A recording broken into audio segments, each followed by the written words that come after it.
Nagpasalamat ang Pilipinas sa kooperasyon na ipinagkaloob ng Thai government kaugnay ng pagkakaaresto kay dating Palawan Governor Joel Reyes at kapatid nitong si dating Coron Mayor Mario Reyes. Nahuli ang dalawa sa Phuket, Thailand kahapon. Suspect ang mga ito sa pagkamatay ng environmentalist at broadcaster na si Jerry Ortega. Ang Reyes Brothers ay kabilang sa tinaguriang Big Five na ipinapahanap ng pamahalaan.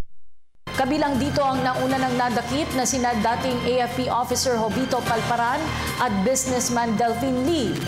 Kasama rin sa Big Five si Dinagat Congressman Ruben Ecleo na kasalukuyan pang pinaghahanap ng mga otoridad. The President has said that the government will go after the fugitives, and the recent arrest of Governor Reyes and his brother proved the resolve of the government. We thank the cooperation and assistance of the Thailand government in the arrest of the Reyes brothers.